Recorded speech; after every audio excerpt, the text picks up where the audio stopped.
Welcome back to our commentary series where we delve into Ajmal's writings from his blog, The Border of a Mind. If you're new here, this blog is a space where he shares his thoughts and creative works, exploring all sorts of interesting topics. You should really visit theborderofamind.com. It's a great collection of ideas and inspiration. It truly is. Today we're taking a closer look at his post titled Embodying True Resilience from April 27th of this year. Resilience. We hear that word thrown around a lot, but what does it really mean? And how can we build it when life throws us those inevitable challenges? Ajmal really digs into this in his post, and I think you'll find his take on it pretty insightful. He doesn't shy away from the tough stuff at all. Right from the start, he acknowledges that challenges are a part of life. Loss, broken dreams, health issues, these are experiences that can really shake us to the core. Okay, so he sets the stage by acknowledging the reality of hardship. But then where does he go from there? Does he offer some kind of magical solution for bouncing back? Actually, no. And that's what I find so interesting about his perspective. He argues that true resilience isn't about forcing positivity or pretending like everything's fine. It's about recognizing and processing those tough emotions, the grief, the anger, the feeling of hopelessness, and working through them honestly. So it's more about confronting those feelings directly, instead of trying to bury them. Precisely. He even takes it a step further and suggests that these difficult experiences can actually be opportunities for growth. He uses the phrase reconstructing ourselves after hardship, which I found really thought-provoking. Reconstructing ourselves. That sounds pretty intense. What does he mean by that exactly? Well, he encourages us to look at the beliefs and identities we hold on to, and to really question whether they're still serving us. Maybe some of those old ways of thinking are actually holding us back from becoming our most resilient selves. So it's not just about bouncing back, it's about using those challenges as chances to evolve, and maybe even redefine who we are. That's it, exactly. He suggests that by letting go of outdated beliefs and embracing newer, more aligned perspectives, we can actually emerge from hardship stronger and more authentic. Okay, that's starting to make more sense. But it still seems like a pretty big task. Does he offer any practical advice on how to actually go about this reconstructing ourselves process? He does. One of the most helpful takeaways for me was his emphasis on small, deliberate steps. He talks about finding those glimmers of light in the midst of darkness and fanning the embers of our fighting spirit. It's a gradual process, not an overnight transformation. That's a really helpful way to look at it. Instead of feeling overwhelmed by the idea of a complete overhaul, we can focus on those smaller, more manageable steps towards healing and growth. I like that a lot. And I think it's important to remember that Ajmal isn't suggesting we go through this alone. He highlights the importance of having support systems, whether that's loved ones' professional help, or even finding solace in things like art or nature. That makes a lot of sense. We don't have to carry these burdens by ourselves. Right. We can draw strength and guidance from the people around us, or even from practices that help us connect to something bigger than ourselves. Okay, so we've talked about acknowledging those difficult emotions, the concept of reconstructing ourselves, the importance of taking small steps, and seeking support. It's a lot to take in, but in a really good way. It is. And I think what makes Ajmal's perspective so valuable is that it's rooted in authenticity and a real understanding of what it means to be human. He's not trying to sell us some feel-good quick fix. He's offering a more nuanced and I believe ultimately more empowering way to deal with life's ups and downs. I agree completely. There's a genuine honesty and depth to his writing that really resonates with me. With me too. He doesn't pretend to have all the answers, but he provides a way of thinking about resilience that can be so helpful. So for those listening who might have struggled with that traditional bounce-back narrative of resilience, I really encourage you to check out Ajmal's post. You might find his perspective a breath of fresh air. One of the things that really resonated with me in Ajmal's writing is how he uses metaphors to get his points across. And the one that sticks out the most in this post is the idea of kintsugi. Oh yeah, I love that one.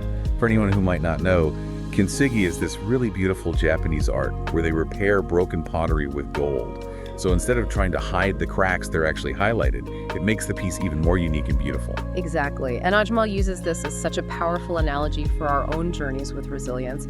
He suggests that our scars, both the physical and emotional ones, aren't something we should be ashamed of or try to erase. They're part of what makes us who we are, They tell our story and add depth to our character. It's like instead of looking at those scars as weaknesses, we can see them as proof of the challenges we've overcome. They become these symbols of our strength and resilience. Right. And I think this metaphor can be so helpful when we're struggling to accept ourselves.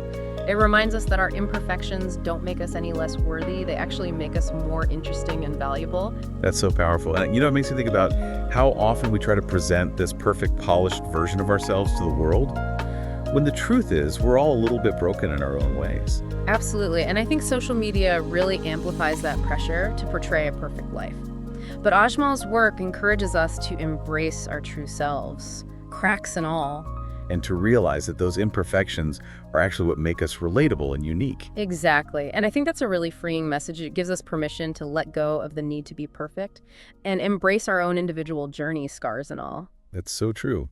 Now, before we wrap up, I really want to encourage our listeners to check out more of Ajmal's work. He has such a unique way of looking at life, and his blog is filled with these thought-provoking pieces that I think so many people would find valuable. What I really appreciate about his writing is that it goes beyond the surface level. He explores these deeper questions about meaning, purpose, and the human experience, and he does it in a way that's both insightful and engaging. Something else that I find really compelling about his writing is his use of personal stories. It makes it feel so much more relatable and real. It does, and I think it also reflects his own journey of resilience. He's not just talking about these concepts theoretically, he's actually lived them. And he's continuing to learn and grow from them. Right. It's not just about what he's saying. It's about who he is as a person. Yeah. And that authenticity really comes through in his writing. Absolutely. And I think that's why his work resonates with so many people. He's not afraid to be vulnerable and share his own struggles, which makes him all the more believable and inspiring. So for anyone listening who's intrigued by what we've discussed today, I definitely recommend heading over to theborderofamind.com and exploring more of Ajmal's work. You won't be disappointed. As we've been discussing Ajmal's thoughts on resilience, I keep coming back to this idea. It's one thing to read about it, but how do we actually put these concepts into practice in our own lives? Sometimes it feels kind of overwhelming, Yeah, that's a really important point. We've covered some pretty powerful concepts here, like acknowledging our difficult emotions, the idea of reconstructing ourselves, the importance of support systems, and that beautiful metaphor of kintsugi. But you're right, the real challenge is figuring out how to translate those ideas into action. Exactly. So thinking about our listeners right now, what's one tangible step they could take after hearing this conversation? Something that might help them start cultivating more resilience in their own lives. That's a great question. I think a good starting point, building on what Ajmal suggests, is simply practicing self-compassion. Instead of being so hard on ourselves when we're struggling, what if we tried treating ourselves with the same kindness and understanding we'd offer a close friend going through a tough time? That's such a simple yet profound shift in perspective. We're often our own worst critics, aren't we? Especially when we're feeling vulnerable or like we've messed up somehow. Exactly. But just imagine the impact it could have if instead of beating ourselves up, we offered ourselves words of encouragement and support, like, it's okay to feel this way. You're going through something difficult. You're doing the best you can. Wow. Even just hearing you say those words out loud, it creates this sense of calm and acceptance. Like we're giving ourselves permission to be human, with all our imperfections and vulnerabilities. And that permission, that space for self-compassion is so crucial for developing resilience. Because when we're constantly putting ourselves down, it becomes so much harder to pick ourselves back up and keep moving forward. Like we're draining our own energy reserves before we even have a chance to use them. That's right. So if there's one thing you take away from this conversation, let it be this. Be kind to yourself. Treat yourself with the same compassion and understanding you'd give to someone you love. That's such a powerful message. And I think it really captures the heart of Ajmal's message about resilience. It's not about being perfect or never facing challenges. It's about navigating those challenges with grace, with self-acceptance, and a willingness to keep growing. Exactly. And remember, resilience is a journey, not a destination. There will be ups and downs, moments of strength and moments of vulnerability. But by practicing self-compassion, we can create this more supportive environment within ourselves that allows us to weather those storms and come out stronger on the other side. That's so well said. And on that note, we'll wrap up this episode of our commentary series on Ajmal's insightful writing. Be sure to check out his blog, The Border of a Mind, at theborderofamind.com for more thought-provoking pieces. And until next time, keep exploring, keep growing, and keep those embers of resilience burning bright.